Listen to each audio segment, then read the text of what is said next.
Hi, I hope you'll enjoy this special baseball story that actually happened August 22nd, 1965.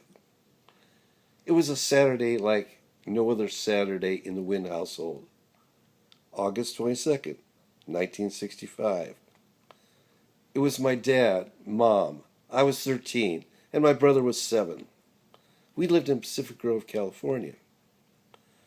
My dad started out each day like a rocket, downing a whole percolator of coffee. He rushed into my room with big news.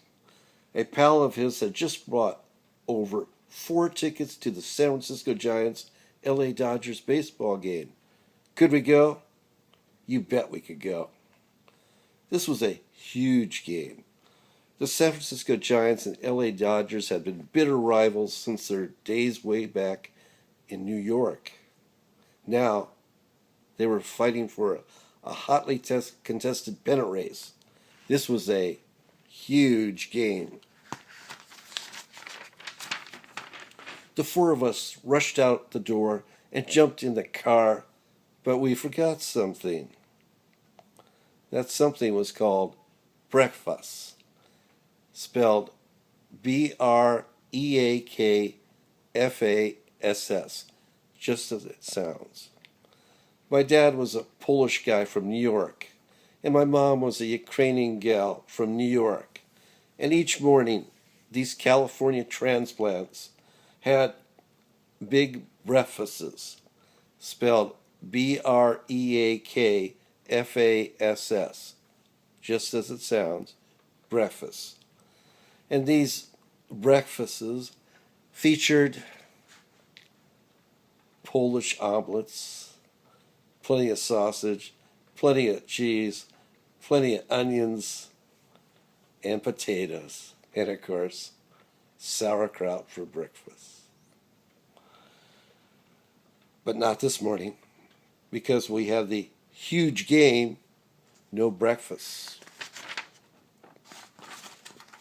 We rushed out the door without a map. Because, as my dad said, we don't have time to find the damn map, and if I could find my way to Normandy in World War II, I can certainly find my way to San Francisco. And as you can guess, we lost our way several times. Finally, we were outside of San Francisco, and my dad kind of broke down and went into the gas station store and said, "How do I get to San Francisco? And let me pay for the gas." Meanwhile, my mom, myself, and my brother have been singing "We're Gonna Die If We Don't Eat" blues. Singing the blues. And finally, my mom shouted out to my dad, "Damn it, the boys need to be fed." When my mom swore, my dad listened. So, opposite of the gas station store was a bakery. And so he rushed into the bakery, and everything looked like I was finally going to eat. But we had a problem. We had a big problem.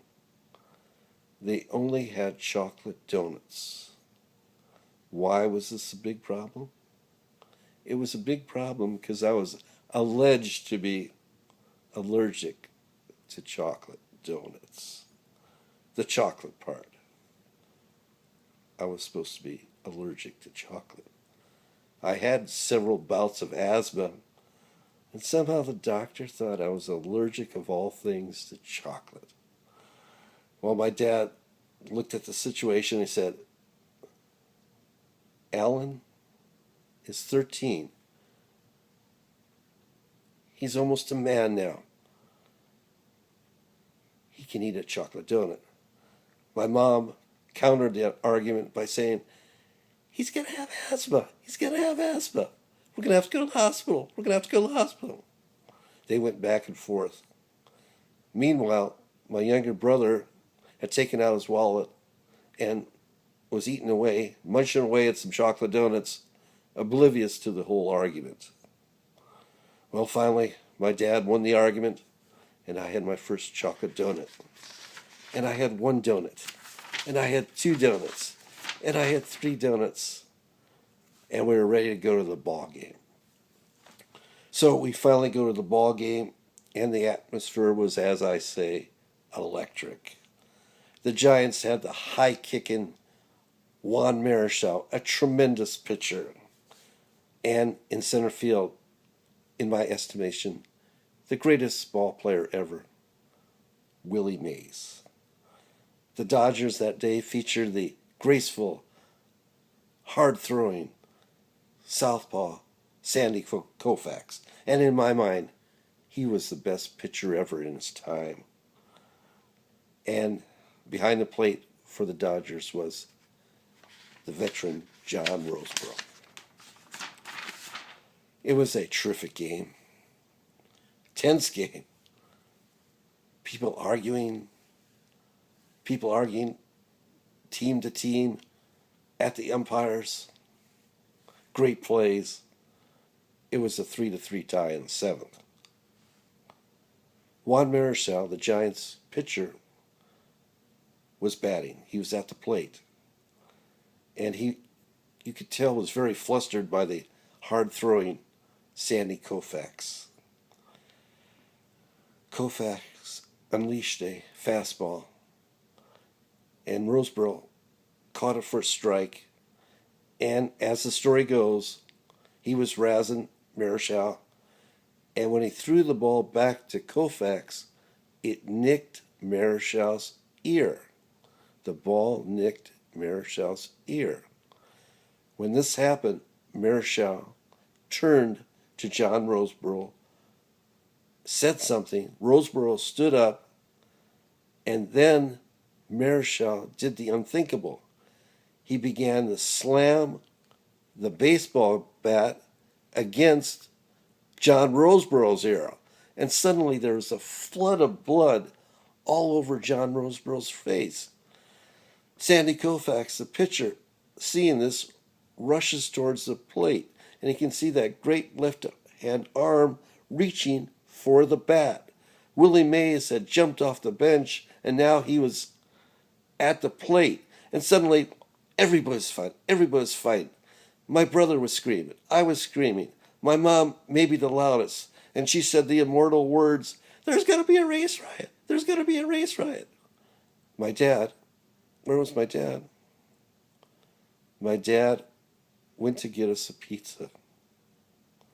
He felt badly that we hadn't eaten properly. He missed the whole fight.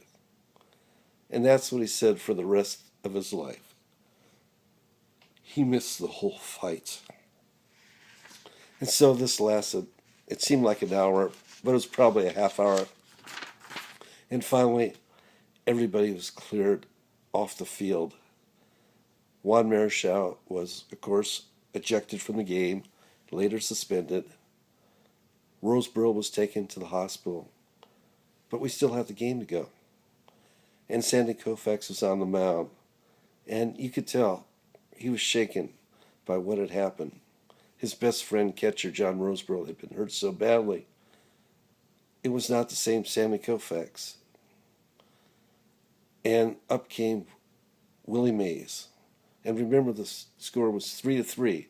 We still had a ball game to play. And Koufax threw the ball in, and Willie Mays hit the ball on a line drive straight into the center field bleachers. The Giants had won the game. The chocolate donuts, the great game, the fight. And to this day, I love baseball, and I love chocolate donuts.